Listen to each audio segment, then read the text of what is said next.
If everybody could have their microphones muted, please, because this session is going to be recorded. So I wanted to start off with my introduction. My name's Angelica Fregoso, and I'm the admin at the San Diego Intuit Cafe. And for my chef's corner, I decided to do baby food.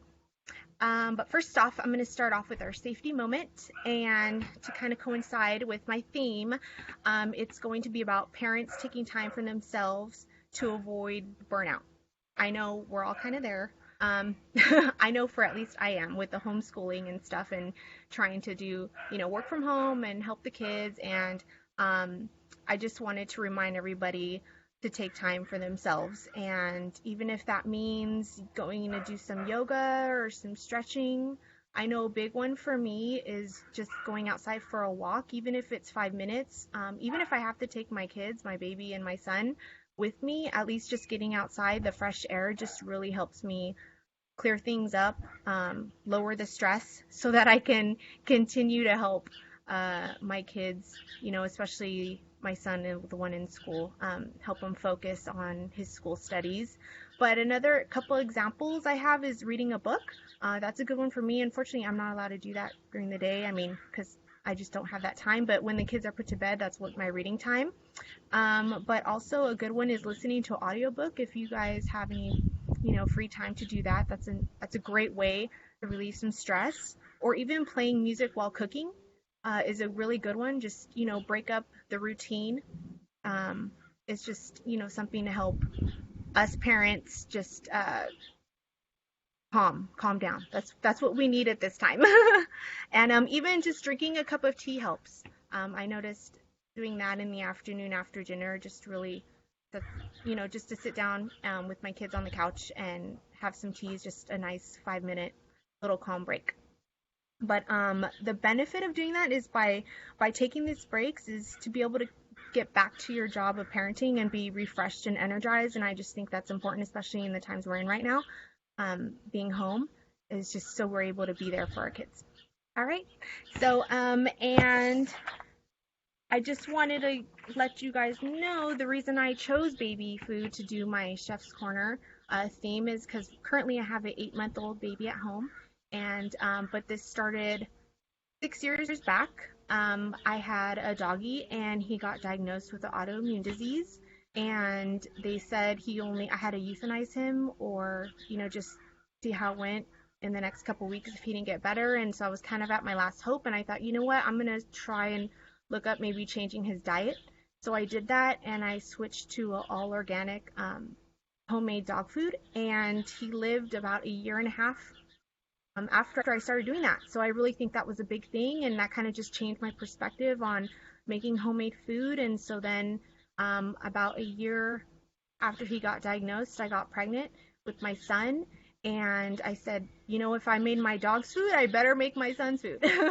So I just started looking into it, and I just realized it's so easy. I am nowhere near being a chef. I'm not good in the kitchen. It stresses me out, to be honest. But when I looked how easy it was, just picking out the fruits and vegetables that I wanted to choose, and I just went there, and that's how I got into it.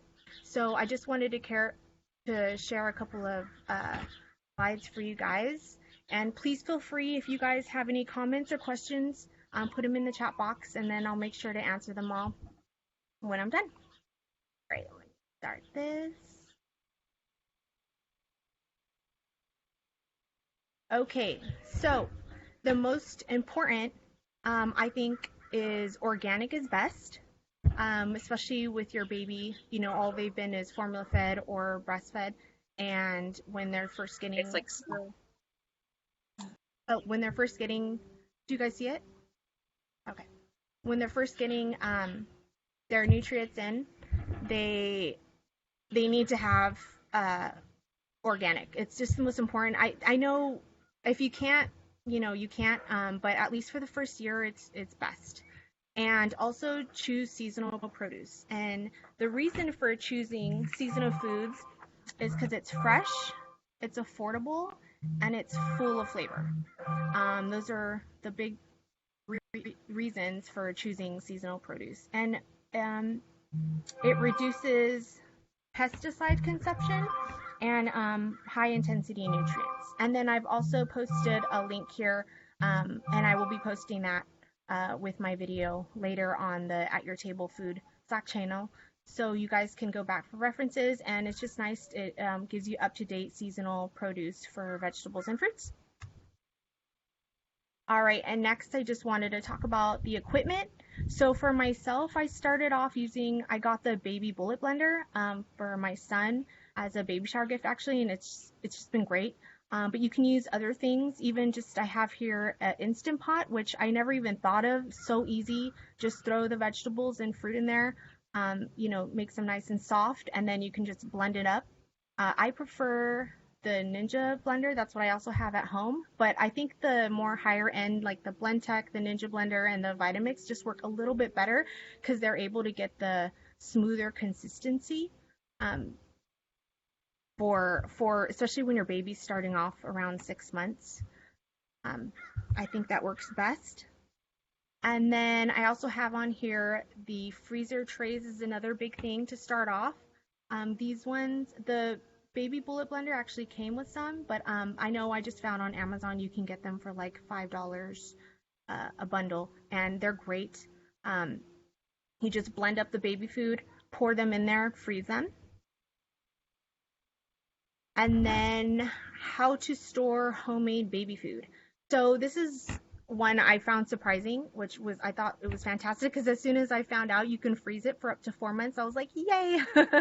But if you're gonna use it right away in the refrigerator, it's only good for up to 48 hours. And make sure to use an airtight, food-safe container. But like I said, if you could have a baby food making day, freeze them all up in the containers, and you have them in there. So whenever you're ready to take them out, just pop it out. They come out like ice cubes and warm them up, and bam, you have the food ready.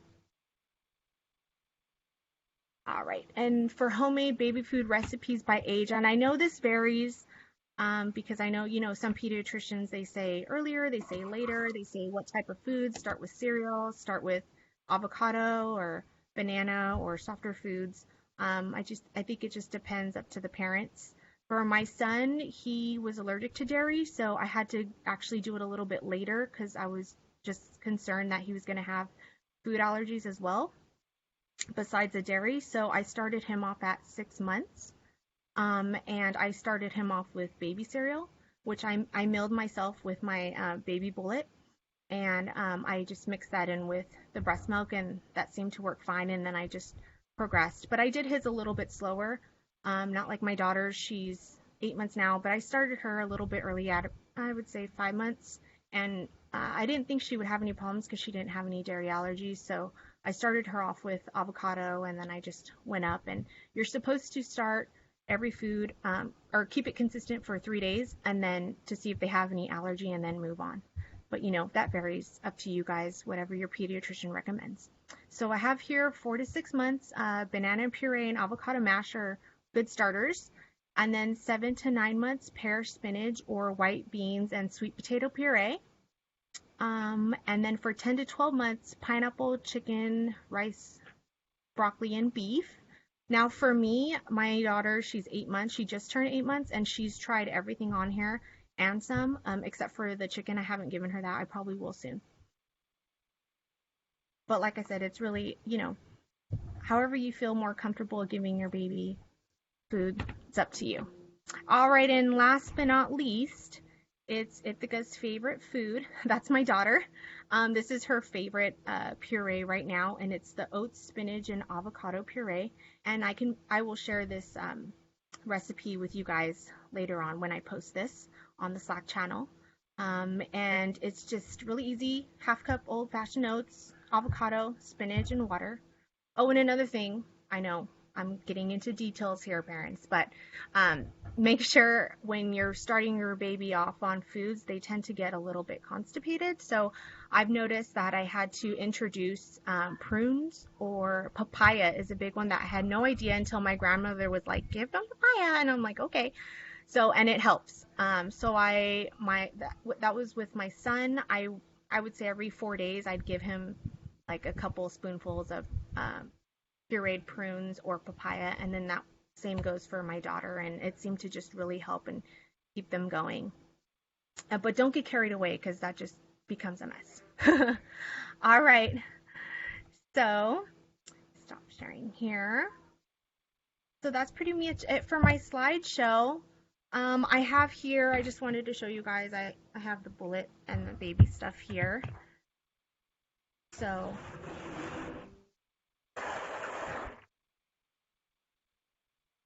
sorry. Oh, here is my baby. I just wanted to bring her in since I did this all for her. Let me get her in. I don't know if you guys could see her. But yeah, if you guys had any questions or anything that you'd like to ask, I'm definitely be happy to answer them. Or if you want to, even when I post it on at your food table Slack channel, I'm more than happy to answer any questions on there if I can. But yeah. Let's see, I have one from, did you add any spices? Yes, that's a huge one.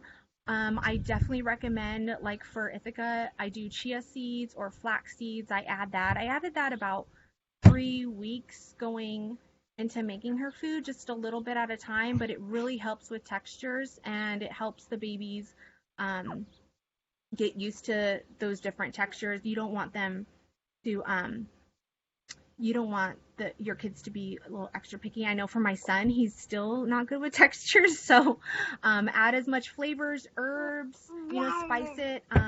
Another recommendation I got is, which I fully believe in this, flavor the food that you're going to give your baby just like you would for yourself.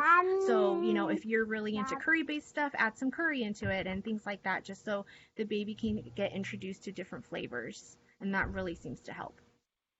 Oh yeah, I see. Yes, add fresh herbs is very important. Like I said, some parents will wait a couple months till they're like 8 months, 9 months. For my daughter, I've already introduced her to some herbs in her diet, and coconut milk, and like I said, flaxseed, chia seeds, a bunch of different things like that, just to help her out and to get her introduced in a lot of different things. I don't want her to be as picky as my son and have to make 2 different dinners. Let's see, I have another question. How long do batches typically take to thaw? Oh, you could do it, I mean, it's best to do it over the stove, but some people say they could do it in the microwave. The only thing is make sure to check the temperature, of course, before you give it to the baby. But I would say you can just throw it in a saucepan and just warm it up. For me, both my kids have loved colder temperature foods. They've been okay with it. They don't want anything warm, so I've been very lucky there. I can just heat it up just a tiny bit, just till it's thawed out a little bit, and then I can give it to them. All right. Is there any other questions?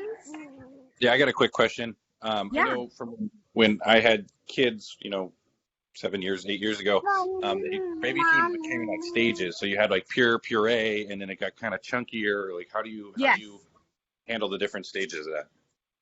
Just blending, or even you don't even have to blend. At some point, you could just mash with a masher or a fork.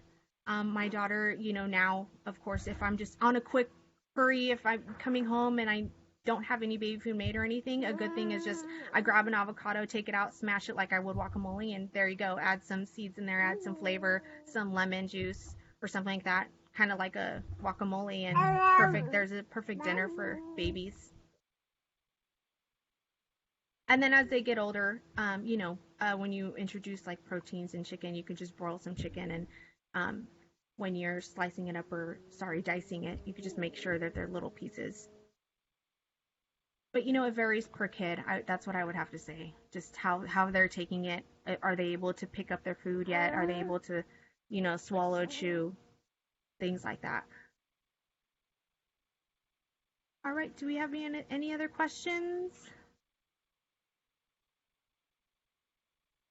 Okay. I think that's it. So I just wanted to thank everybody for joining me today, and I hope it was somewhat informative. And I just want to make sure you guys have a great rest of the week. All right, thank you. And make sure I will be posting this on the at your table food Slack channel. Thank you.